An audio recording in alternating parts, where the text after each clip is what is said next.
So let's casual gaming.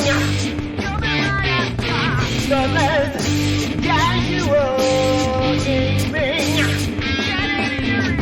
So let's casual gaming. So let's casual gaming.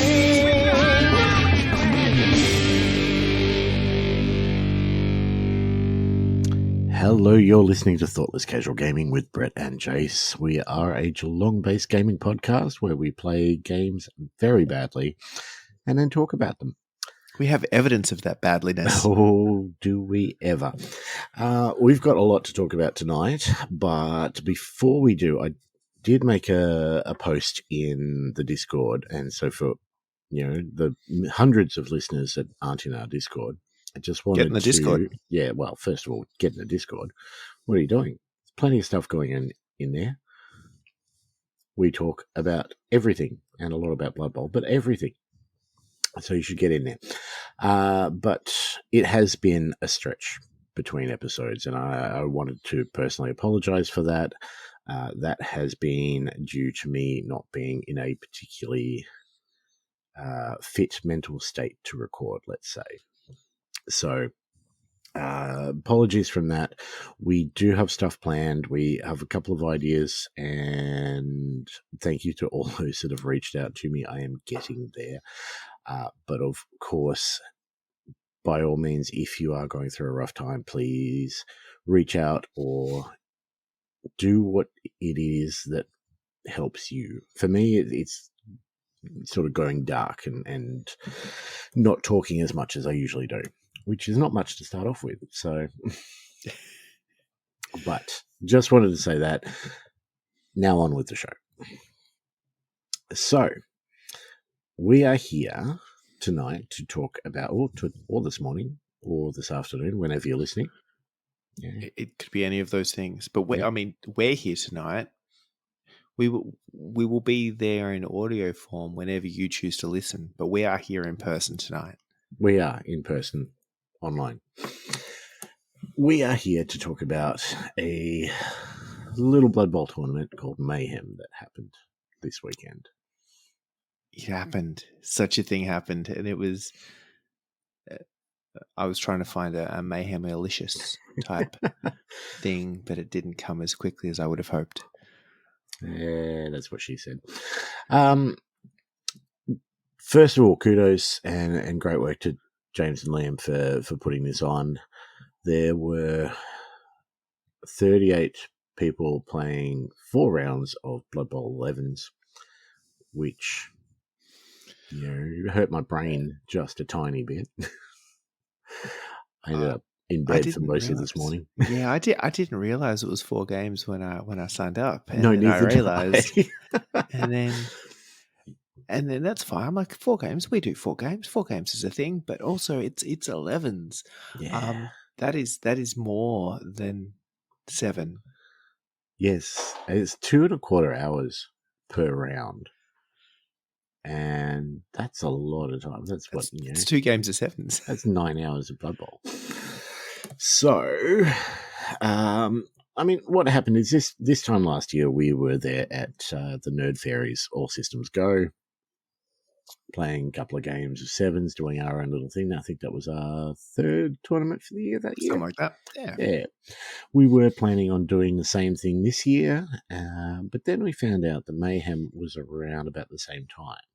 So for historical context, Liam and James had run Mayhem in years gone past, fairly long way away, and had kind of fallen off the calendar, and they'd done other things. They were both playing a lot of Blood Bowl, but they hadn't run Mayhem for a while. And they was going, the Blood Bowl tournament scene in Victoria is really starting to kick some goals, and we'd be keen to kind of resurrect that tournament. And so they were talking about dates fitting around sort of other major Blood Bowl events, and sort of the dates with All Systems Go were pretty close. So we sort of said to both them and Rich, maybe don't compete with each other. Maybe you guys could join forces and make that happen. So All Systems Go clearly was deprioritized by the Nerd Fairy Mm-hmm. this year, but Mayhem in the same venue to continue to roll on, and they kind of took it over and put on just the Blood Bowl tournament for this, and I think that's going to end up coming back as an annual thing, Yep. hopefully. I think the last one they did was 2019, so pre-COVID. Feels like a long time ago. Yeah. But they were back, and they were back with gusto, let's say. It was a great little turnout. Before we get to that, though, both you and I, seeing as we weren't doing something around about the same sort of time, we jumped on pretty quickly. That was an opportunity to play Blood Bowl. So there were a couple of things that kind of lined up. Firstly, Liam's been playing in the Sevens Leagues we've been running. He's come along to a couple of our events and stuff like that. And I'm keen to support, some more local events, but also it's Geelong. So there's, an hour travel each way off the time that we need to commit. Yep. It's down the road. It's at a venue we know. It's easy to get to.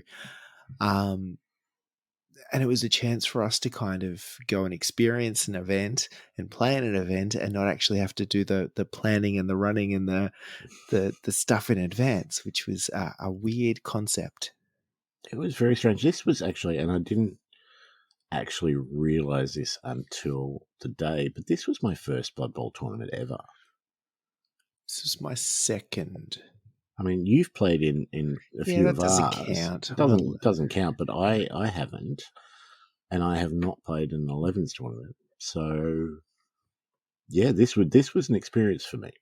Yeah, I played a Mayhem back in the day, and that was about my only Blood Bowl tournament before, and then we've obviously run some, and I've come along and kind of filled in gaps where needed, but this is my actual second ever Blood Bowl tournament officially as a player. There's a lot more preparation that you need to do for this than I had considered. I signed up and I'm like, cool, all right, I'll bring a team. But you've got to think of what team and how you're going to play it, and then fit that team into the rules pack, however they've done the rules pack. I spent a bit more time thinking about all that than I thought I would. I am notorious for list building to extreme.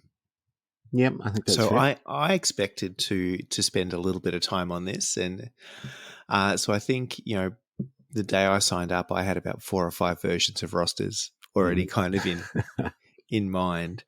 But yeah, agree. There was you're looking at the pack, you're looking at what they've done, because Blood Bowl is one of those ones that there is a fair amount of variation between how they let you build your roster and add skills and all that kind of stuff. So trying to work out what fits in and how you're going to work it and what you're going to do. And honestly, I hadn't played 11s for a long time. I had to fit in a couple of sort of practice games just using Blood Bowl 2, because I wasn't going to use Blood Bowl 3. But just to try and get back into the swing of things, and then back into the idea that, hey, there's a lot more people on the field than I'm previously used to. Yeah, I didn't get back into the swing of things. I had 2 practice games, and we'll get to that, actual in-person live practice games, but it still took me most of this event to remember how to play 11s and the differences, which it turns out there are some key ones. Yeah, it feels strange too, because, I mean, going back before the rules for 7s were released, we were doing Blood Bowl leagues here. So all we did. Yeah. And we were playing proper full-length games and doing everything the way that, normal people do it. Yeah, I think because the games are so similar, but there are some little differences, I feel like, in the way the strategy you play with and the focus that you do, that the muscle memory doesn't really kick back in. Mhm. because you're so used to, you're playing the same game, but you're playing it differently. Yes. So it's not like you just go back to playing Blood Bowl, because I've been playing Blood Bowl this whole time, but it was interesting. Yeah, definitely. So, having signed up, I think the first thing to work out is what team you're going to take. Yeah. And so we signed up with a lot of time really to come to terms with this. And we didn't have to organize anything glorious. So we had a lot of time just to chill out and take it easy and work out which team we're going to run and just show up on the day and play. So in typical form, I decided this was a great excuse to paint something. Mm-hmm. So I was absolutely not taking a team that I had already painted. And I was going to then spend the time from sign up to it also was a bit of a chance to re-experience that concept of painting the night before a tournament, which is what really makes it a tournament. Yes, So your updates last week, or the week leading up to it, were quite amusing in the Discord. I got a little bit nervous. I You, will you say seemed a little bit panicked. I was I hadn't. I feel like at one point in time I was very accustomed to that pressure. I was very confident in what I could and couldn't achieve in that time. And just again, that is stuff that I have lost over the time. And I was starting to get a little bit, actually, I'm not sure if I can do this. And I'm not sure how long it's going to take. And I'm a little bit sleepy, guys. I'm not used to this anymore. I mean, usually in the Discord, there's a lot of posts from various people, Jace, very much included, going, who's up for a game this Monday, this Thursday, whatever the case may be. And yet your posts were very much, okay, Monday I'm doing this, Tuesday I'm doing this, Wednesday I'm doing this. Yeah. And I mean, I was the person historically who would be like, I'm not playing games in the lead up to a tournament because I've now given myself a lot of work to do. And I fell right back in that. So I knocked back a few games, like casual catch up games and stuff like that.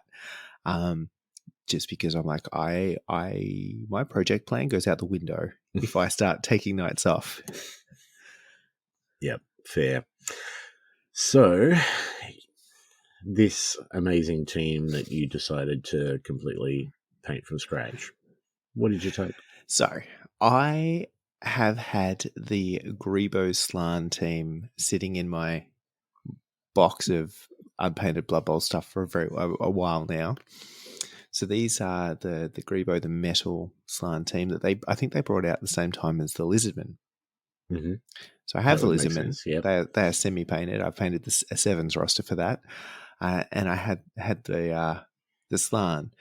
I have a perfectly usable team that I converted to use as Slan a while ago, the Kislev that I used in a league forever ago. But Slan are one of my favorite teams. And these have very pretty models. And I have been to a few Blood Bowl tournaments. We've run a few Blood Bowl tournaments where certain people have brought very, very pretty looking things. And I went, right, I reckon we can do this. I reckon, knowing full well that some of those people were still going to be in Europe, and being mildly disheartened by that fact, I was like, no, I wanted to do something that would give the rest of the Blood Bowl community a run for their money. You wanted to be the prettiest girl in show. Absolutely. Isn't that always the plan? Like, I'm not planning to do well. God, like what you did. I mean, first of all, let me ask you the question: are you happy with the end result? No, they're not finished. They're not finished. No, because they looked fantastic. No, the last couple of nights, a project plan went out the window when the resin didn't cure as quickly as I needed it to. And so I need to go back and clean that up and do some extra stuff that I had planned that I didn't do. And so what you ended up with was a bunch of beautiful looking frogs standing in resin. Yeah, kind of knee deep in water. Yes. It was gorgeous. They were gorgeous. They suited the team. The water was spot on. I understand that you probably want to clean up a little bit where the resin was at the top. I mean, I don't even know how to talk about resin because I should probably give yours back before unless I'm going to use it. But they looked gorgeous to me. Yeah. Nah, look, I was fairly happy. I knew the little bit that I had to do that I really wanted to finish. But so yeah, I took Slan. We picked a roster after 4 iterations of, and eventually just having to pick something to paint because I needed to start doing things. And from then on, it was just right. How am I actually going to get these ready for the day? Well, they were definitely the prettiest Slan team there. They were. I would take that. Good. They were also the most hideous and ugly, but let's not mince words there. They were also the most successful. Yes, and the least successful. We could go on forever with this. Anyway, so that was my kind of sadistic approach to playing in a tournament. It's like, not only am I going to paint a brand new team, but what's something that I've never done before is pour resin bases for an entire team of models. Mm-hmm. I've done one resin pour before that just happened to mostly work for one model.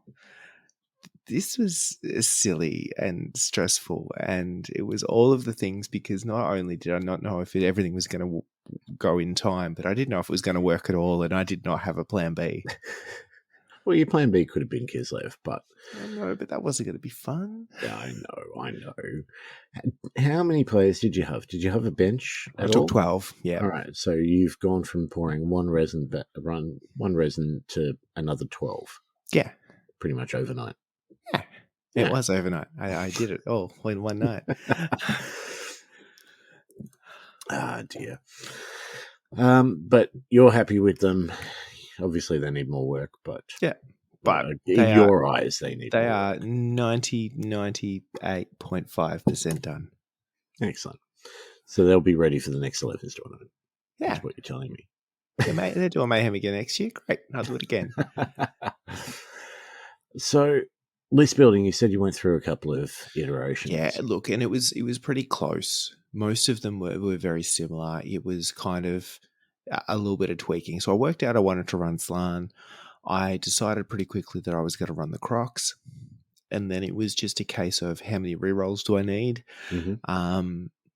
Not having used rerolls for a very long time, but also not really having used Slan for a very long time. And I find they're pretty reroll hungry because Leap doesn't have any kind of built-in reroll. So none of any of those dodge rolls and things like that. So that was a thing. And then it was trying to balance out skills with positionals because they're very expensive. So in the end, after 5 iterations of I'm going to take a reroll out, or I'm going to put one in, and I'm going to add this deck. I'm going to take alignment out and make another. Or maybe if I get rid of the bench, I could do both. No, I think I need the bench. So there was just a lot of that kind of tweaking around the edges. So we eventually landed on Crocs with guard. So we had 2 blitzers. Who one just had block and one had wrestle and strip ball, who was absolute gold. Yep. 2 catchers. There was a block dodge and a dodge sidestep catcher, both glorious. I toyed a lot about putting a 3rd catcher in there, but another strength 2 beast on the field kind of made me nervous. Yeah. And then I had a lineman with guard and then filled out with linemen from there to give me 12 players, 4 rerolls, and an assistant coach. Excellent. That seems pretty solid. I went the other way to you. I figured, okay, I don't want to put any pressure on myself. So what's a team that I've got already painted? So I took Nurgle. And knowing full well that Nurgle are not a strong tournament team, and knowing that this was my first at the time thought 11s tournament, but my first tournament altogether.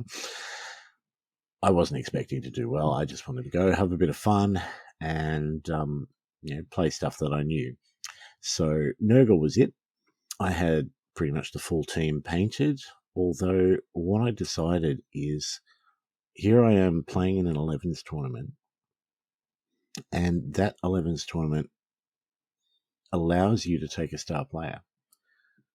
So I thought, well, I need to do that because I don't get a chance to play with star players, not in sevens. So we went for and the other thing that I did was I chose my skills according to Charlie Victor. So I've got the Charlie Victor skill bands, which incidentally, I really appreciate. And I especially appreciate after playing yesterday against teams that had a lot of like loom bands and a lot of different colored loom bands. And eventually I just went, okay, is this the guard piece? Which one am I hitting now? Sort of, I kind of gave up paying attention to what skills other people had. I just went, okay, I'm hitting this guy. What's he got? Some of them, because, for example, the guy I played in round 2 had different color, like would have red bands, which would be a different skill to what the person I played in round 3 or whatever it was. Yeah. Just as an example, I don't know if that's 100% accurate, but it definitely happened throughout the day.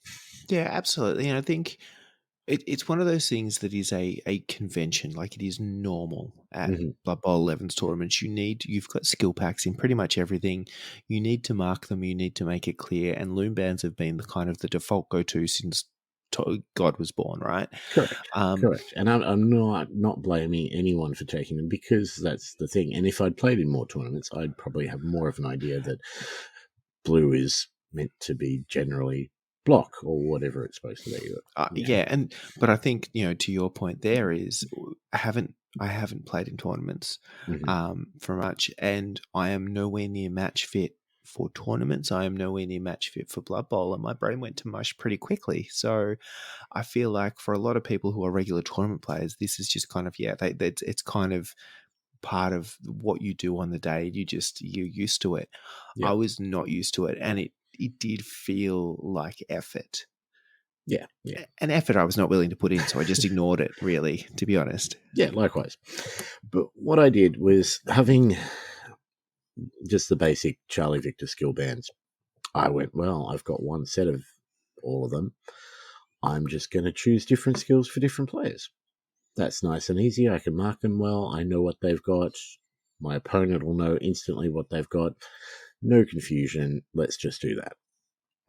So we went for Beast of Nurgle, because that's probably one of my favorite miniatures that I own, is that Beast of Nurgle, which is actually like a mini fat Great Unclean one, which has a tiny little version of the same model, which I can use when he's knocked down and prone, and I just love that piece. So I took him, and I took him with Stand Firm, thinking, okay, if I'm facing agility players and they want to get him out of the way so that tentacles can no longer do their thing, I'll stand him firm. I took 4 bloaters, one with guard, one with mighty blow, one with block, one with claws. Fairly straightforward. Took 2 pestigores, one with extra arms, which is just gold. I love a pestigore with extra arms. Picking up on a 2+ generally pretty damn good. And the other with leader, because taking the star player that I took, I didn't have much for rerolls, so leader gave me a second one. Incidentally, a lot of games I either forgot I had rerolls or I blew through them pretty quickly, going, I'm used to playing 7s, let's just do that. The star player, I took Balrot Vomit Flesh. Now, he was the only model that I didn't have, and I love the Forge World one, but Forge World is expensive, and then there's the shipping. So to get him reasonably, I would have had to sort of go together with people because there's no way I'm buying X amount of money from Forge World. Yeah, to at one qualify for time. discount or free shipping or whatnot. Exactly. So, and then there was the time frame, and I wasn't 100% sure that I'd give myself enough time to paint him up if he came on time at all. So, luckily, I knew somebody with a 3D printer who came to my aid and printed me off one which is very, very similar. So, still got the Nurgling sitting on his back. He's still got a bit of a cape going. He's still got, vomit coming out of his mouth and all the rest of it. So thank you very much, whoever that was. Not all heroes. But so I took him and again took him for the lols because I don't think he's the strongest star player, but he was definitely on theme. And I thought, I'll give him a go. He's got like dirty player, which I never planned on fouling with him anyway. Foul appearance. But he was a dirty player. Like, he was very dirty. He was very foul, and he had a very disturbing presence. But I took him for. I mean, he was a strength 5 piece. Let's put it that way, with no nigger trait really, apart from Loner, which I didn't care about because I usually didn't have rerolls at the point anyway. I also took a couple of rodders, made it up to 12. My rodders one of them had dirty player as well, so I did foul with him once or twice. And I took one with Kick because I think Kick is awesome. And I just love it. I use it all the time when I'm playing on the Xbox. The amount of times you can receive and then murder some of the other team, hopefully, and then kick it close to where you could possibly blitz is awesome. So always a fan of Kick. But that was my team. So really I only had one model to paint up, and I managed to paint him up reasonably similarly. he looked the same. Yeah, to the other guys. So even though I'd painted the Nurgle team some time ago. But say, you've had them for a while. Yeah. But it was standard slap drop. As soon as I worked out which colours I was using, it was nice and easy. So That came up a treat. Yeah, thank you. Not as good as the frogs, but I'm happy. Anyway, Tell me what that feels like. Being happy. Yeah. I don't know. Shall we we had 4 rounds. So 4 games. Who did you play round 1? Ooh, I totally know this one. Mainly because I have the results. I played Mick. Mick had Underworld. Mm-hmm. He was running. So this is my first 11s game in a tournament 11s game in a very long time. He was running 2 star players and felt very like he was across things. I'm like, I am punching above my weight here. And that was the sense that I had just sitting at the table, where he was like, here's my team, here's what they're going, blah, blah, blah. So he was running Underworld. It was a troll, and then basically goblins, and some snots. And then he had Varag Gulchewer and Glart Smasher. Yep. So he had a block troll, those 2 stars. And I did appreciate he had a whole bunch of goblins, but basically 2 skills or 2 skill sets. He had a 2 heads goblin, and he had a few of those. And then he had ones that had 2 heads and horns. Yep. Okay. And so it was really easy to work out what was what. And then he had snotlings. Yep. So that was great. And he wasn't confused about Slan, which is great because they are one of the teams, I suppose, that not a lot of people play. So it is that thing around, do you know how this works? What do I need to explain? Let's talk about starting skills. Let's talk about pogo stick. Is potentially a thing. And so this was a really good start to the tournament. Basically, the way it played out is we both scored pretty quickly in the first half, so we're walking at a 1-1. However, there was, I suppose, in that there was also a couple of really good saves on both sides where defensively we were able to steal the ball back and make a dash for it, and so it was a real backward and forth in that. However, it turns out that Glart, a troll, Varag, and a whole bunch of little horn goblins murder frogs like there is no tomorrow. So this was one of those ones where I had, sort of 5-6 players off the pitch. Mm-hmm. And there was a spot on there. So there was, he actually made a comment, and I thought I was doing exceptionally well at this point in time, where he had the ball. I had 4 frogs on the pitch in total, and he was like, mate, they're annoying as hell. I'm like, I've got to actually get around it. Anyway, he murdered enough. He scored. He got the win in the end.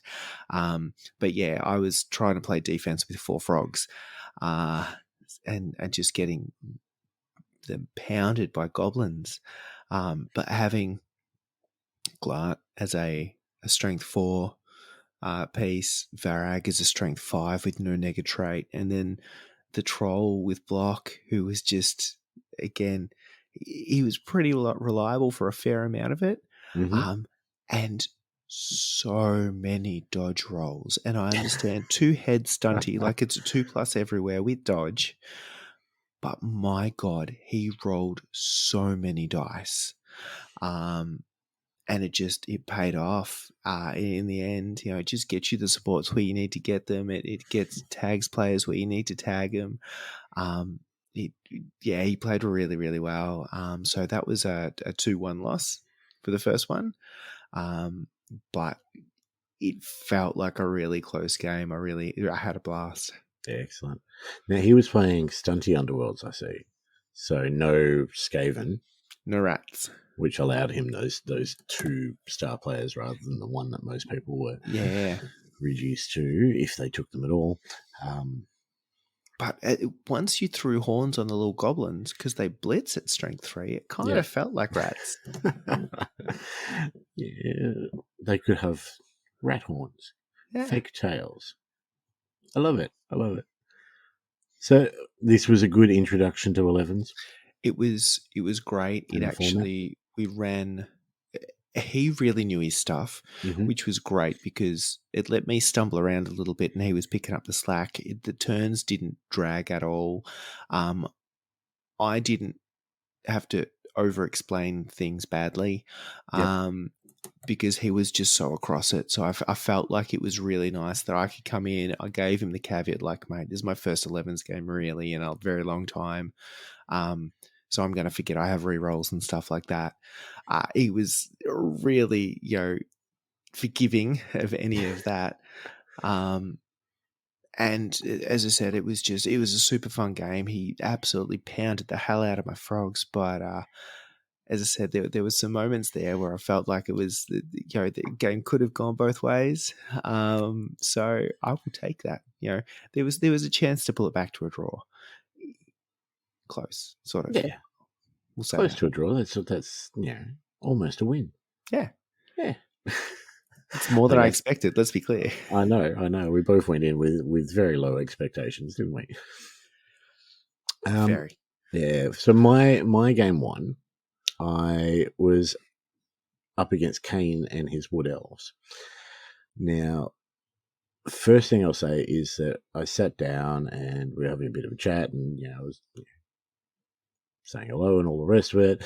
And then he sort of noticed the dice that I got out, the dice cup, I think the bright pink shirt that I was wearing came into view, and he's like, "Are you from Thoughtless Casual Gaming?"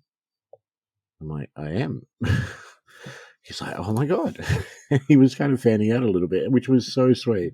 He goes, "I've been on your website. I've been, was going to buy some stuff. I've listened to some of your episodes." So it was really awesome to hear that somebody's stupid enough to listen to us that doesn't have to, like, that somebody that we're not forcing episodes down their throat. I always find it really weird when we hear from people who I don't know. Yes. Yeah, me too. Very strange. I mean, we started this thing just for motivation for us to actually play some games. Really, that was the gist of it. And as I'll talk about a bit later on, it's just emerged into some monster. Really, more than we ever thought it would be. I was not prepared. I'm still No, not prepared. I'm still not prepared. Anyway, I started taking a bit of notes on this game and then quickly realized that was probably a waste of time because we're going to have more than enough to talk about. And why do you want to hear a blow by blow of how badly I played or badly I lost? I mean, I don't know. I would have made some mistakes. I don't think I played overly badly, but I was playing against Nurgle. I was playing Nurgle. I was playing against Wood Elves. So he scored in turn 3 after I received the ball. That's not how you're supposed to do it. No, it's not. I know. And then he scored again in turn 6. Okay. So that's pretty much when I stopped taking notes. But there was a lot of Wood Elf craziness, and it was glorious to see. Like, dodging in, dodging out, doing all this stuff. He had 2 war dancers, which were just getting wherever they wanted to be, and I just could not keep my hands on the ball when I had it. So the highlight for me was the fact that I remembered that Balrog can vomit as well as blocking, and then he proceeded to vomit on himself, which was great. Perfect. I thought it was in theme. I was actually quite happy with that. He didn't break his own armor, he didn't do anything, but he made himself more of a mess. But long story short, that was a 5-0 loss, which seemed a lot. I mean, it was let's not be the clear. biggest loss of the first round. It still does seem like a lot. I mean, it definitely is a lot. And Kane played like an absolute champ and was absolute delight to play against. But yeah, and I injured 4 of his elves. So I considered that a win. Yeah, so I did some damage. I did, I went into the day not hoping to score 1 touchdown throughout the day. That was my goal. Think big. That was me. And I definitely didn't score in game 1, but I had a lot of fun. Kane was an absolute pleasure to play against. But that was my round 1. Round 2. Round 2, I ended up playing David Griffiths, so Griff with Nurgle. So this felt a little bit similar, and they were actually they were also the Grebo Nurgle team that I have. I saw them; they were beautiful, so gorgeous. He did this amazing paint scheme where they had like kind of grey skin and this like fluoro yellow armor. Mm-hmm. These kind of pink alien-y bases, and he even had his ball was just like a little poop. I love it. The ball token he had that was magnetic, so it stuck to his bases. It was so good. Either way, so yeah, he had the rot spawn, mm-hmm. the grosbeak guy. Yep, he used to be called something different, and that's why it confused me. He Beast used to be the Beast. Yeah, they didn't change it. So four bloaters. And again, this was relatively straightforward in that he's like these 2 guards stand firm, these 2 have block. Yep. I'm like, great. And then he had 3 pestigores with some skills. There was a punchy one and a ball grabby one and a dodgy one. And there was definitely one with extra arms because I took note. I'm like, yes. Did he do what I did? Because yeah, absolutely. I love that. So there was definitely the extra arms one. There was a claw one, and there was a dodge 2 heads scenario. Or maybe just a 2 head. I can't remember. Either way, there was a dodgy one. And then a bunch of rotters. Yep. And this was a fascinating game because the Nurgle did exactly what Nurgle was supposed to do, in that they just tried to grind, but he didn't have the same luck, I suppose, breaking armor that the last guy did. I still had numbers, and I kind of started to remember how Slann worked a little bit.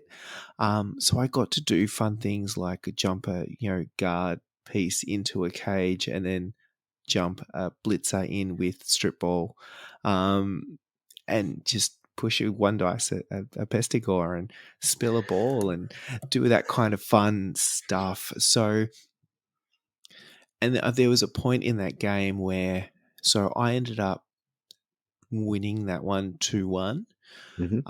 But there was a point in that game where it was kind of realizing that he was going to have to change the way that he played so he was doing this really good job of this kind of slow, grindy game of just trying to wear me down and nudge the ball. But I managed to do enough bullshit frog things that he had to actually start running the ball, I suppose, and which just put pestigores at risk. So there was still some real moments where if dice hadn't have done what they needed to do, he was going to go pear-shaped. Strip ball is the best skill in the world, because that blitzer did work. I reckon he blitzed that ball off at least 3 times, which probably saved it. So between that and then between him and the dodge sidestep, being able to sidestep off, it just means you can play really dangerously close to the edge of the pitch. Yep. Yeah, they did what they were supposed to do. But gorgeous looking team. It was a great looking one. He kicked the living shit out of my Croxigore. There was literally, I've got a photo of it where my Croxigore is on the ground, and again, like your beast, I've got a little mini Crocs that's sitting down. Yep. And that's my little, prone marker. And he was there, and he was literally surrounded. Like, there was not a spare square around him, and he just kicked the shit out of him. So again, I was definitely down on the cash count, but did okay on the scoreboard. So managed to sneak a win for a weird moment there, and wasn't quite sure what I was going to do from then. I mean, I'm sure it must feel very strange to have a win, especially going in not expecting to do overly well. Yeah. Round 2 for me, I played Lucas, and Lucas is organising Block Tackle Power, which is a tournament in, is it Pakenham? I'm going mental blank, and I'm being too lazy to look it up. I think in March. But he was running Chaos Renegades. And this was one of those matches where the dice work for one player and they don't work for another. And it's always a tricky scenario when those games happen, because if you are the person that the dice don't work for, it's very easy to get frustrated. And if you are the person that the dice are working for, you just feel bad for the other person, because it might not necessarily mean you're playing better. It just means that Nuffle likes you for whatever reason that game. So we lined up, and there's an ogre and a rat ogre and a minotaur, and I'm thinking, oh shit, I'm going to get the crap beaten out of me. And then his dice just stopped. And turned off. They just powered down. They just shut down. Like, foul appearance for me. Like, foul appearance, I had to remember myself because I forgot a number of times and other people forgot about it. So I got in the habit by the end of the day just going foul appearance, foul appearance, foul appearance. Ugly roll, as my turn 4 opponent called it. But foul appearance was the MVP for game 2 because it worked. No. I reckon it was like 40-50% of the time. 70% of the time, it works all the time. Exactly. And how I said earlier, when I went into this tournament hoping to score 1 touchdown, I won that game 3-0. And managed to injure, I mean, part of that was, I think, turn 1 or 2, I managed to injure his elf, which caused a lot of problems for, obviously, him picking up the ball, because not only was he failing foul appearances, but he was also failing to pick up the ball with people, and the elf would have made that a lot easier. But yeah, it won that 3-0, 3-1 up on casualties. And I mean, it was a great game. He was an awesome guy to play against, and like had a nice chat afterwards and all the rest of it. My game 1 went pretty much the full 2.25 hours. This one was an hour and a half tops. You I were think. so quick. I couldn't believe you were wandering around looking. What the hell? Go finish your game. I mean, we had 45 minutes for lunch. I think I had like 2 hours. No, but How many of the big guys did he run? So 3. Yeah. Yeah. Which ones? So Minotaur, Rat Ogre, Ogre. Punch it. That is terrifying to start with. Isn't it? And I did manage to knock out the Minotaur at one point, so I think he was off the pitch for a little bit. That Ogre was around and trouble pretty much the whole game. The Rat Ogre, I'm trying to remember, but I believe I managed to not have too much difficulty with the Rat Ogre. The Rat Ogre's number 9 as well, isn't he? Yeah. I mean, taking that one piece with claws helped me throughout the day, definitely. Yeah. More for a psychological thing than anything else, because I think if he broke armor really well throughout the day and didn't need claws. But I mean, Lucas was an absolute gem to play, and I had a lot of fun, had a good chat. But this was one of those games where I felt very bad, but at the same time, I got my touchdown in that I wanted. So my mission for the day was accomplished, and I went into lunch 1-1, which was unexpected and also terrifying. Yes, yeah. I felt exactly that. Then you're playing people in the middle of the pack because you're in the middle of the pack, and that's not a place I should be. No. All right, game 3. Game 3, I had the absolute pleasure of playing good friend of the show and regular at some of our events, Tim Cotto, with his Necromantic Horror, which are these gorgeously converted Necron models that he's made a team out of. And also, quick shout out too, he's used the Charlie Victor, like the heavy metal bases.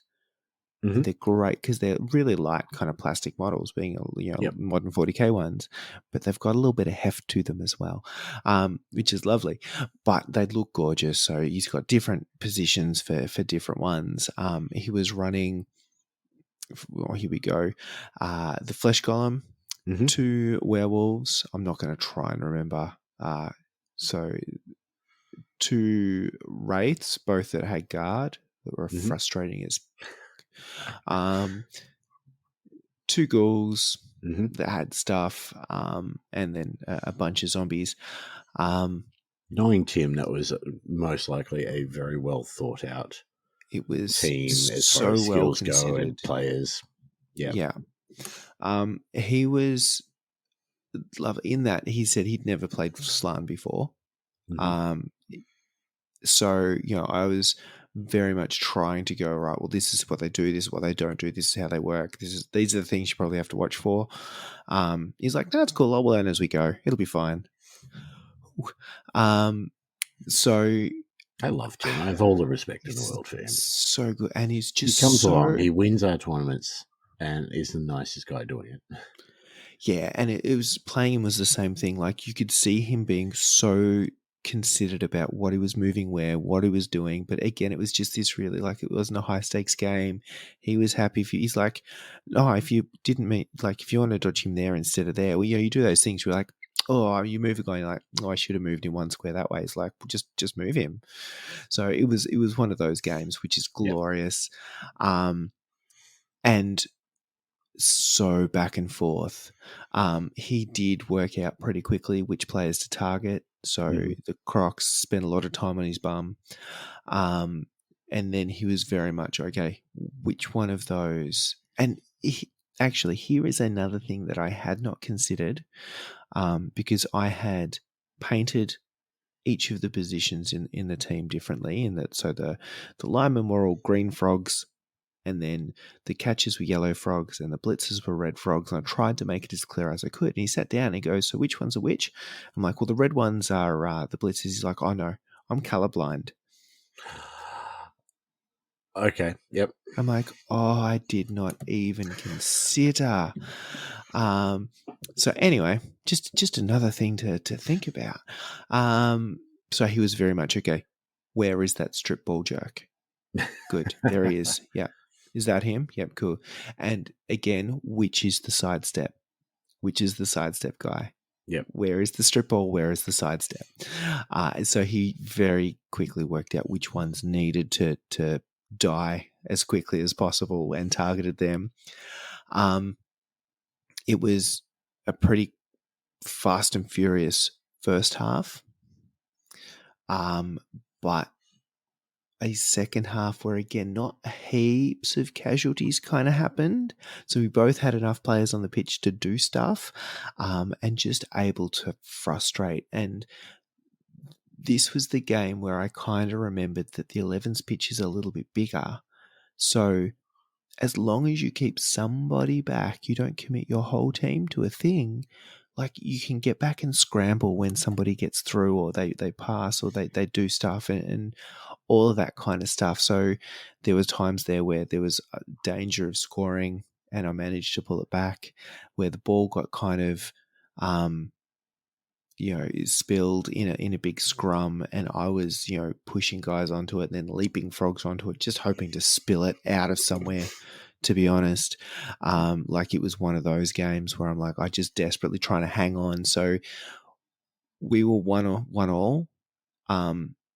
He was playing for the win and I was playing for a draw. Yep. Was the way that played out. So when the game ended and it was 1-1, Effectively, often you won. I won is the way. Like when a game is a draw, there is a player who won that game and a player who lost that game. He was the player that lost it because he should have won, and I just managed to hang on by the skin of my bloody fingernails. But it was so much fun. And yeah, a champion team. It was a great looking team to look at. He's champion to play. There was literally not a bad word could be said. Excellent. My game 3 was against David, and David was playing Chaos Dwarves. And David was helping out with the tournament and giving Liam and James a hand and all the rest of it. And I believe, my memory is not overly fried from the amount of brain work that it tried to do yesterday. David's Geelong based and recently coming back to Blood Bowl. This is glorious. So David also played in the very first Blood Bowl league I ever. So he was already a couple of seasons in. So Yep. he's old hat, but I think he sort of had some time off and had family and all that kind of jazz, and he's just starting to sneak back. So, well, that is glorious to hear because we, more Blood Bowl in Geelong is always better. Yeah. So. But yeah, he had a beautiful Chaos Dwarf team and was running the only other star player that I came up against the whole day, which was Skylar, which incidentally I think was the same model that you printed for me for. It was. Yeah. Beautifully done up in red, unlike the black and white version that I did. But I started off the day playing against Wood Elves. And then the rest of the day I spent trying to get through armor. And Chaos Dwarves, like we both bashed heads the whole game. And I don't think, from my notes, I came ahead in the end on casualties 1-0. So that's how much we did. I managed to KO Skylar at one point. But we were just bashing heads, and then, it was blitzing my ball carrier. Things were going down, but armor was not getting broken. Yeah. And David played extremely well, much better than I did, because he obviously knew his team very well, placed them, positioned them perfectly, knew when the bull centaurs needed to go and where they needed to go. And I mean, I managed to get around a little bit. I managed to get the ball away from them and get away from his centaurs, which I thought was a personal win. My ball carrier got blitzed right towards the end, and down I went, and that score did not happen. But getting away from the ball centaurs, I thought was quite good with Nurgle, so I was happy with that. That was my win for the game because I lost that one 1-0. But yeah, it was very, very much a bashy game. Two guys going up head to head and people falling down. Not much happening after they fell down. But a good, fun, enjoyable game. David was, awesome to play against. Yeah, he's been a legend. He, as a side note, because he's been painting for years as well. So, and really, really nicely, to the point that often Liam and James were paying him to paint their teams because he'd run out of models to paint. Those chaos draws were absolutely beautiful. Yeah, he does such a nice job. It's glorious. But I feel like once you put chaos dwarfs and Nurgle together, it's going to be a low scorer, and it's just going to be who can nudge out the. Yeah, no, it was a lot of chasing the ball around on both our parts, and there was not much I could do to stop him score when he scored. Those ball centaurs just too fast. That 9, they move up to 9, is it, or 8? All up with their 3. 6. Yeah, they move 6 base, so 9 with 3 go for it. Nuts. So that was my personal win for the game, was getting the ball away from them and to a point where they, and just sticking people next to them, sticking rodders or whatever next to them so that they just couldn't get to where they needed to go. But again, fun game. Yeah, glorious. So final round, here I am sitting on 1-1-1, literally win or dross, right down the middle. Loss. I'm like, this is not where I want to be ending my day. Like, this is too far into the middle of the pack, which is terrifying. And I drew Aiden, who was running Dark Elves, and I'm assuming Aiden's played for a while because they are the OG metal Dark Elf team. Yep. And they looked like they had seen some board time. So yeah, I kind of went, oh shit, here we go for Dark Elves, problem number 1. He was only running 1 Witch Elf and a bunch of blitzers, maxed out the blitzers, a couple of runners, and there were skills. There were skills all over the place. Somebody had one of everything. And it was one of those ones, there was a lot of skills throughout. There was a kick guy, and there was a guard guy, and there was this guy. And again, by this time, my brain's broken, and I stopped. So I basically asked him which players had which skills when it would have mattered. I'm like, I'm going to dodge away. Does anybody here have tackle? Great. I'm going to hit a guy. Does anybody here have guard? No, great. Okay, I know what the dice are. And that's how that played, and that started off like it was going to be a fast and furious score fest. Again, the frogs did the frog things, and we leapt over stuff, and we used stuff, but we were pretty quickly into a 1-1. And that's kind of where things started to go badly. His armor dice showed up for the game.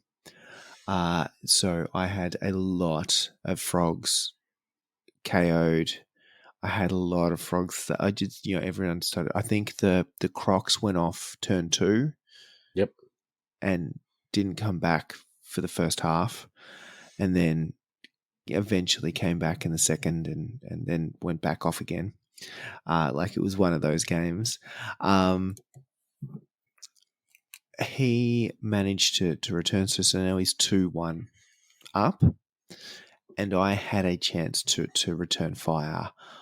I had one of those moments where little catcher grabs the ball. He's done the thing up the sideline because sidestep's a wonderful thing. Aiden did everything he could to murder that little frog and just couldn't quite get the right and ended up actually blocking him to a point where I could sidestep him close enough to get him in range for a touchdown. Okay. Yep. So I had it at a point where I was, it moved 7, so I was 9 squares away from the end zone. I needed a leap. I needed a dodge. These are all 2 pluses. This is fine. He's got dodge. This is not even a problem. And 2 go for it's. And we make the leap. Mm-hmm. And we make the dodge with the dodge reroll. And we make the first go for it. And we hit the tripwire. You knew that was coming. I have a reroll. It's fine. So I burned that last reroll. And the tripwire was still there. He still fell over in the end zone. And very quickly, so the little frog went down. And in the next turn, Aiden pulled off an end-to-end, retrieve the ball, handoff, pass, touchdown, The elf stuff. return. He did it properly. And yeah, it was all over. And then his dice continued to show up. And I started the last drive or so, 6 frogs on the pitch, and it went down from there. So I think he pulled out 5 or 6 casualties plus knockouts. And yeah, I lost horribly. I think there was a 3-1 or a 4-1 or a lot to my one little touchdown. But there was a moment there where it was almost a 2-all, and I was suddenly like, all right, we're in this. And the tripwire got me. The tripwire got me. You know better than to go for it into the touchdown. I couldn't afford not to, is the issue. I know. Sigh. It was glorious. There was so many of those moments though in the game where it was just like, I just need this to know. Oh dear. Well, my game 4 was against Lucas Huggins, who was playing Chaos Chosen. So another bash fest. And Lucas had an awesome team. All his pit and miniatures were themed. So he had, it was Chosen and Beastman. But, he had blue Beastman, and then he had pink Beastman, and he had green Beastman. And so he color coordinated them all with the Chaos God that they were representing. And he, even to a point where he got mildly irritated when he was setting up because he put a Nurgle one next to each one. He's like, but they hate each other. I'm like, that's gold. I love it. Yeah. Lucas was, I don't know if I caught him off guard or if I was just a little bit unusual for him, because my dice did not work this game. Like, spoiler alert, they did not work. And I think I caught him off guard by how little I cared, because I was there to have fun. It was a fun day, and this was the last game. I was going to have fun anyway. And sure enough, if I've burnt through both my rerolls by turn 2 or 3 because I keep double sculling, whatever. I don't care. Like, I'm gonna have a bit of fun. If that's not the time that I potentially should have used the reroll, whatever. Not a big deal for me. But yeah, we bashed against each other a lot of this game as well. And Bilerot was putting some pressure on. The Beast was having a bit of fun.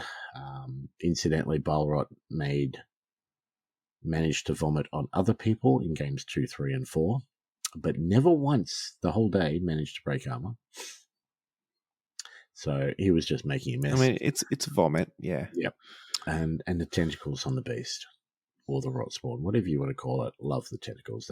They definitely helped out, especially as Lucas was very much dodging away with his Beastmen quite considerably, even dodging away with the Chaos Chosen, because they're a lot better at dodging than the Nurgle. Surprisingly good. Yeah. But yeah, we bashed up against each other. He scored, and then he scored again. And towards the end of the game, I managed to get a Beastman away, a Pestigore away with the ball, and stuck people next to as many of his guys as I could. I was determined for that, that one touchdown right towards, see if I could, get a little bit of glory back. And what ended up happening was Lucas got a bit, I'd said it to him anyway. He was up 2-0. It was turn 15-16. He had it won. It was not a big issue, but he got very excited about bashing up my team, or trying to bash up my team. And yeah, sure enough, his turn 16, he has the potential to blitz my ball carrier, who is within scoring range, decides to take a block, at least one block before doing that. That block that he took was a double, both down. He didn't have block, I didn't have block. We both went down, and I got a sympathy touchdown in the end. So it was great. So I got 4 touchdowns for the whole day. So that's 3 more than I expected to get. So I was very happy about that. And really enjoyed what we did. And I haven't actually gotten feedback from you about this, but we took along a couple of dice and, various things to give away to our opponents. I think you gave them chocolate frogs. Is that right? Yeah. Yeah, I brought Freddos. I found some old, toxic waste, not old, but some toxic waste lollies that I found in a IGA, and I thought that's appropriate for Nurgle, so I gave those away to each of our opponents. And yeah, Lucas was like, I'm doing this with the Nurgle Beastman, so I'm going to roll your green dice. And he's rolling the green dice and the pink dice, and I think he had a bit of fun. Love it. Yeah.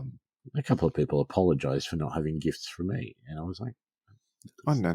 Yeah, not the point." I definitely caveated with the fact that it was also gratuitous self-promotion. No, absolutely, and bribery.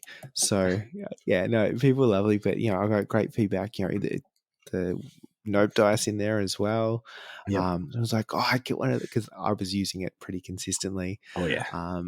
And it's like, this is the best dice. I'm like, yeah, and it works for so many things. Mate, the nope dice got a lot of attention throughout the day, and yeah, unfortunately, we didn't have enough to give away to everyone that we played on the day. And I gave away both of my nope dice, games 1 and 2, thinking, okay, well, if I come up against, say, one of our guys in game 3 or 4, I might have to give them. Yeah, exactly. So, but yeah, they got a lot of attention, the nope dice. Yeah. You roll it, and it did, especially game 2, I rolled it a lot. And Lucas is like, I just want to see it happen. Because it was not happening. You roll a dice, you get a blank side, and people get very confused. Yeah. Yeah, I had to explain it the first time you roll it every game. But when people are on board from there. No, it's a good one. But yeah, so final standings. I'm not going to run through everyone because not our tournament. No. Liam and James can do that, but I'll run through a couple of them. So first of all, yourself, where did you come, Jace? Where did I come? Out of 38 people. 29th. 29th. Not too bad. Look, I will take it. Oh, yeah. And I made a joke today. We were talking about recording tonight, and I said, I just want to wait till the Mayhem results come through so that I can say that I came 32nd or whatever I come. And I came 32nd. So I predicted that one. I mean, it was not a hard guess. I thought I actually might come a bit lower than that, but 32nd, 1 win, 3 losses, 4 touchdowns, and 9 casualties. So it's not too bad for the course of the day. But yeah, the whole day was won by Phil. Phil, yes. With his Old World Alliance that he's been rocking for a little bit now. Yep. So I made a joke to him about playing dwarves again. I had a bit of a look at that roster, and it is actually one of my practice games was against one of his practice rosters, and he belted the living hell out of my team in that one too. Yeah, so he did exceptionally well. Not only did he win the day, but he was also leading touchdowns and casualties at points throughout the day as well. But still playing Dwarves.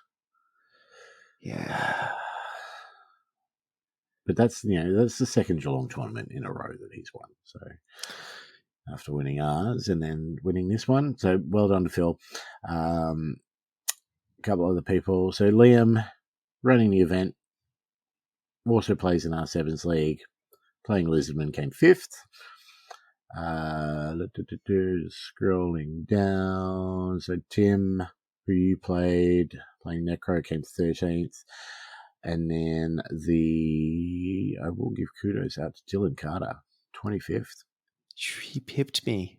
Yep. So the way that was glorious, the way that played out was he was doing very similarly. I think I probably was ahead of him in going into the last round. He drew ogres and then proceeded to just murder snotlings. And that was a 4-0, I think, his last game. Okay. And he just catapulted up the rankings. So cheeky bastard. Yeah. But, I don't really count Dylan as being one of us because... He wasn't wearing a shirt. Exactly. So there were 4 of us there wearing the pink Thoughtless Casuals shirts, yourself, myself, and also Anthony, who came 35th with Corn, and then good old Clinton, 38th, playing Snotlings. And God, they were gorgeous Snotlings. They're so good. And so this was his first time playing Snotlings, his first time playing 11s in forever. Brand new team. He's just painted up. His first time playing Star Player, and he's just living his best life. They came up so well. He did a little bit of a display board for him. So good. So well done, guys. Thank you very much to all of my opponents for the day, because they were, and I think that was the thing I was most scared about going into the day, was that, me going in, not expecting to do well, just there for a bit of fun. I was worried about coming across somebody who was too intent on winning. I wasn't so worried about coming up someone who was playing to win. Like, that's cool. Yeah, playing to win, no. Knock yourself out. I suppose I was more nervous that my casual rookiness was going to be frustrating for someone else who was actually there to play there properly. You go. You said it a lot better than I did. I was kind of concerned that I was going to screw someone's game up by being a bit too casual, rather than thinking that they're taking it too seriously. What a dickhead! Yeah. It was more the other way around. Yeah, no. I was not there to win, but no, I did not mind other people being there to win at all. And I absolutely wanted just to make sure that 4 people had great games. Yes. That was kind of my job for the day. And hopefully that happened. Hopefully. I mean, they still had to play me, so, no problem. Also, thanks to Liam and James for running the event. But extra special thanks to Liam, because he bought a ticket to YSO Series 2 on the day. So thanks to James for letting me spruik YSO Series 2, but extra thanks to Liam. I mean, I can't really say extra thanks to Liam because James already has the ticket. So this is glorious. But Liam bought one on the day, so awesome work. Speaking of YSO Series, it's coming up 2nd of December. It is going to be held at the exact same venue that Mayhem was at. We got to spruik about it a little bit. My brain was already turning to mush, so to anyone that was there that didn't make sense out of what I said, apologies. But please have a look at it. I have posted it in the various Discords, not just ours, but a lot of the Blood Bowl ones. There is a Facebook event up. It is 7s, but it is 7s to the stupid degree. Yeah, it is even sillier. I feel like 7s is lighthearted Blood Bowl at the best of times, with a little bit more fast and loose, and we're just going to amplify that. We're turning that up to 11. Well, the reason is, this is probably close to most people's last tournament of the year. Yeah. Leading into the silly season, we don't want to be serious. So we don't want to make you think, we just want to have a bit of fun before everybody gets tied down by Christmas and leave and holidays and all that sort of stuff. This is it. It's kind of before everything gets really stressful, have one more day where you can just come and not be stressed about literally anything. And that's kind of the dream. So come just do stupid shit. No one will care. And it should just be a good day out playing some Blood Bowl. Yeah. We are going to throw things at you throughout the day. Each round will have its own special theme. If you came last year, you've got an idea about what we're thinking, but we're taking it up a couple of notches this time. And, there'll be prizes per round. There'll be prizes at the end of the day. But we're not going to do first, second, third. We've got some funny prizes, and people are already working towards one of those prizes, the points haul, which we've announced a couple of different ways that you can get points, one of which you can actually get right now. I'm not going to tell you what it is. You're going to have to go and find it. But we've had a number of people who have claimed those 2 points and are well on their way to winning that particular prize. But yeah, shits and giggles, lots of fun. We had such a ball last year that we pretty much started thinking about this year's straight away. Straight up, there's already a lot more work being put into it, so I'm super pumped. Just hoping to make it as big and stupid as we can, to be perfectly honest. Yeah, and if you're thinking about it, if you're keen, buy a ticket as soon as you can. We've got we're over 20 tickets sold. We have 2.5 months left, so plenty of time to get a ticket. But the sooner you get a ticket, the more we can do. Yeah, we will take that money and we will do stupid things with it. Yes, and you will benefit. Yeah, you will benefit from our stupidity. Yeah, this is not like my usual investment strategy. This is like actual back into the tournament things. Yes, no, definitely. But yeah, Why So Serious 2, 2nd of December. Check it out. Jump into Discord. Have a look at all the details. Check it out on Facebook. Buy your tickets. It's something that we are itching to do. We are looking forward to it like no other. And we had nothing but good feedback from last year's one, and we are just hoping to take that up a notch. Also, while you're thinking about what to play at Why So Serious 2, there is a bit of a painting event going on at the moment. That is the thing. We are running the Paint a Thing event. Mm-hmm. And you have got until the end of October to finish your entries.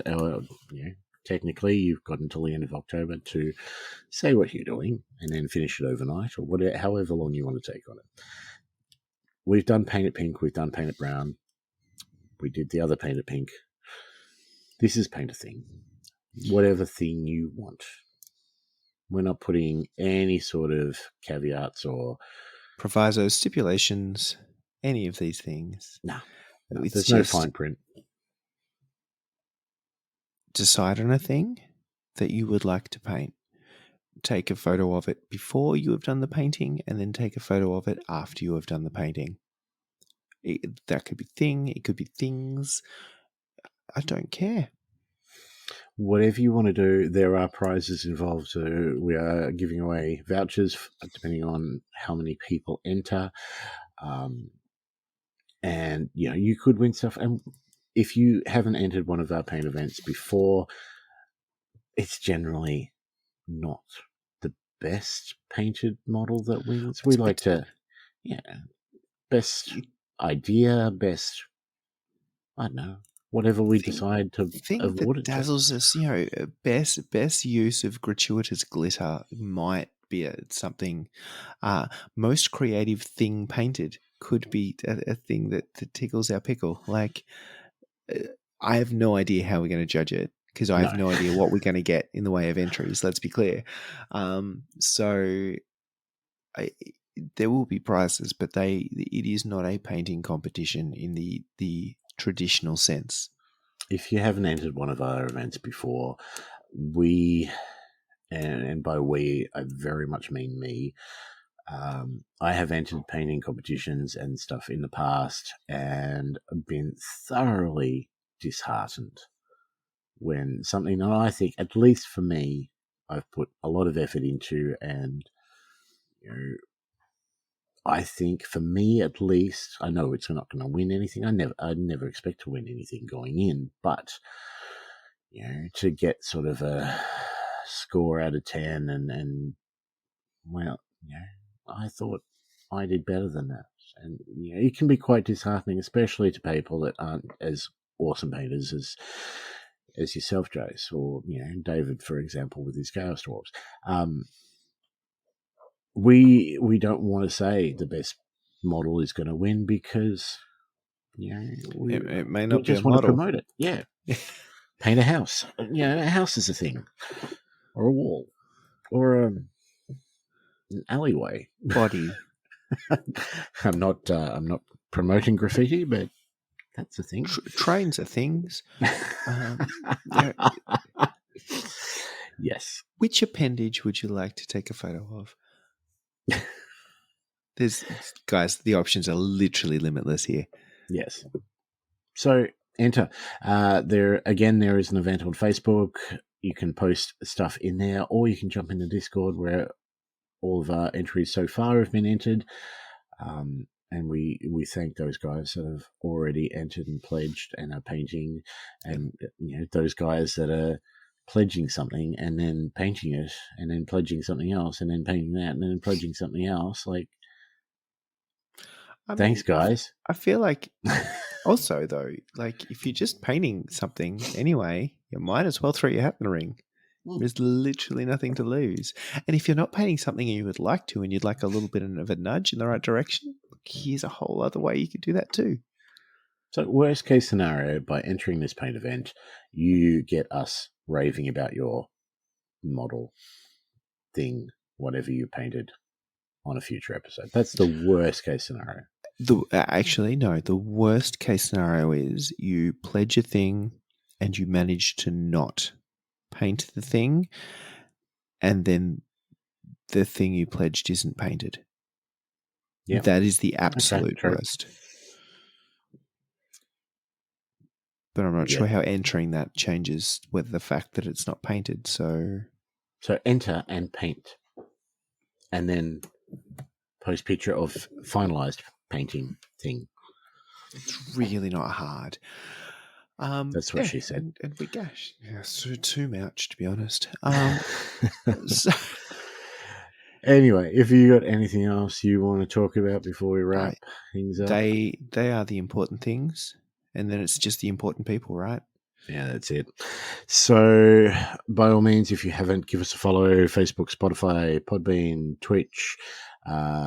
Give us, shoot us a review on one of those things. Tell us how much we suck. I mean, we know, but you can tell the world how much we suck. You can make it public. Yes. But if you like what you hear, and God knows why you would, but we do have a Patreon. I have updated the Patreon levels. And I changed a few things around, dropped the price down on one or two of them, and just generally change things up because I want that Patreon. So you decide that we're worth throwing a couple of bucks at a month. I mean, that's a bad life call for you, but all that money goes back into the prizes that we do and the stuff that we can do for you. We don't use any of that money for us. It's all for you guys. And we appreciate the support that you guys give us. The response that we had literally the day that I changed things around blows my brain. It's ridiculous. I was not prepared for this. Neither was I. I mean, I did try my best to think of the best ways that I can make Patreon levels and give you guys stuff that would reward you guys, but to to have the support that you guys have given us and continue to give us episode on episode, day after day in the Discord. Again, the people that reached out to me to make sure I was okay, and I don't want to say love, but the toleration that people give us for this stupid podcast that we do. Which, let's be clear, and I was just the more you were talking about this and Patreons and stuff, really the analogy that springs to mind here is we are the unenthusiastic handjobs of podcasts, right? It's not good. Maybe you don't want it to stop. And if you're willing to pay money for that, just to not stop, that's kind of where we're at. That's our niche. That's our market and target audience. And you guys are the people lapping it up. But yeah, thank you guys. Look, it's humbling and beautiful, and we can't thank you enough. That being said, we not only have a new Patreon to thank, but we also, with the updated Patreons, the Thoughtless level, and the Ultimate level, the highest of the high, we will continue to thank each and every episode. So to our newest Patreon, who has jumped on at one of those levels, so thank you, George. You've always been a huge support, mate, and yet, like, seeing you get involved in the paint event and seeing the incredibly sudden love that you have for Blood Bowl has been awesome. And he has thanked me in personal messages, saying that, it's just been us talking about it that made him give Blood Bowl a go, and then he's just dove head first into shallow waters so quickly. Like that is spinal injury waiting to happen in the best possible way. But no, thank you, George. Thanks for jumping on. But as always, Ultimate and Thoughtless Patreons, Alice, Clinton, George, Kingsley, and Jared. You're all fucking bonkers. I can't. It's nuts. We love you for it, but it's nuts. Seek help. Later. Like, it's almost enough for me to start doing a bit of a wrist workout. Gotcha. See ya. Casual gaming. Casual